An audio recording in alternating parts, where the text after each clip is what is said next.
to have admitted wrongdoing. Spokesperson for the Competition Commission, Sipho Ngwema, joins us now on Newsday as our special focus on corporate corruption continues. Welcome to you. So are we seeing an increase in corporate corruption and collusion, or is investigation to that end simply becoming better? I think we are becoming better, Jeremy, at what we are doing. And I also think that there's been a lot of public interest in terms of our work, and a lot of people have been reporting. But also, I think a lot of companies are now beginning to feel the pinch, and many of them are coming to us to say, hang on, we're applying for leniency. This is what we have done before with the other guys. We will give you full information provided you are going to spare us. So a sign of economic desperation, that would appear to be a bit cynical, though, surely. Jeremy, look, some of these things date back. You'll take the win, though, I guess. Look, these things date back a long time. And I think some of the practices, people have got used to them, and they think that they are acceptable. Sometimes there were gaps. They then set up these structures who are supposed to be industry or sector structures, but then they end up being platforms for collusion, and this is where it becomes a problem. Isn't that an excuse, though? I mean, surely they know that they're doing wrong, and that collusion is not that difficult to understand the concept of. No doubt about that, because very many of them will tell us about meetings in the middle of the night, telephone calls, trying to evade the law and the investigators. But fortunately, in the past few months, we have been catching them, and we're still catching a lot of them. In fact, our figures are saying now the numbers we have this year are far more than what we had last year. Are whistleblowers, you say, are becoming more prevalent? Are they becoming better? Is the information that you're getting from them easier to act upon?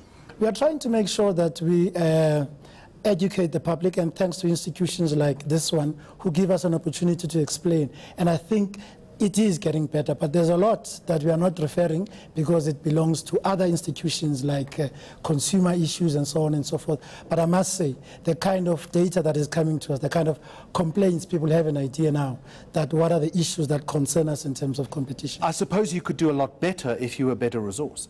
There's no doubt about that. In fact, we have gone back to the authorities. It was difficult to finish this year. In fact, we can feel the pinch going to the end of March, which is the end of the financial year. There are many cases.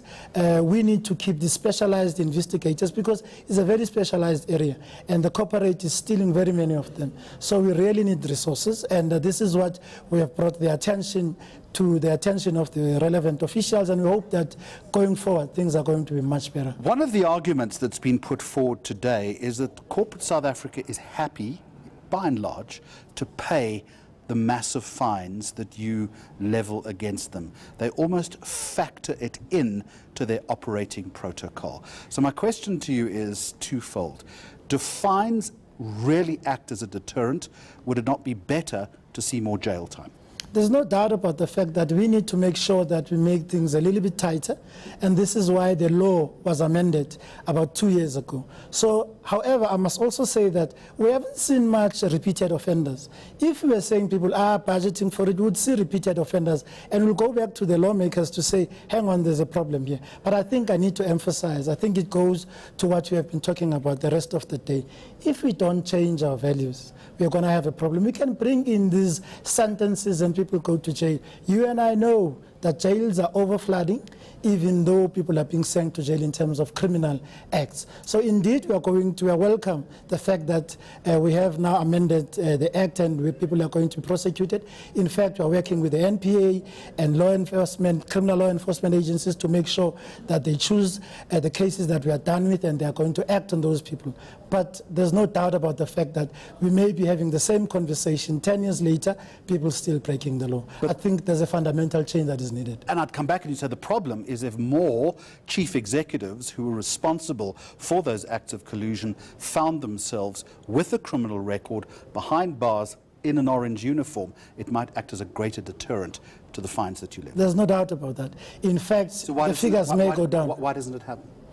The problem is that for now, the act has just been amended. We had to, you must remember, in terms of the Constitution, only the National Prosecuting Authority can institute prosecutions. So we are talking to them now, and part also of the problem is that the law is not retrospective, and therefore only the ones that were committed after the law was enacted in terms of the collusion and cartel. However, there are some cases where there are elements of your normal law where they will have to look at fraud, they will have to look at corruption in terms of common law. So that is taking place. We are talking to those other agencies. However, in terms of your typical, for now, Civil Action Acts, it was amended, so anybody who breaks the law after that, they will also be candidate for criminal prosecution. Is there enough prosecutorial appetite in that respect?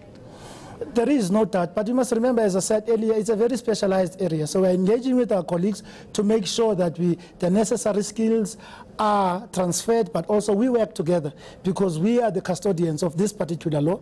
We understand it better. So we are fine-tuning, refining the relationship with criminal law investigating agencies, with the National Prosecuting Authority, so that at the end of the day, the product is not messed up along the way and people are convicted. Sipho Ngwema, thank you very much for talking to us. He speaks for the Competition Commission. I want to give you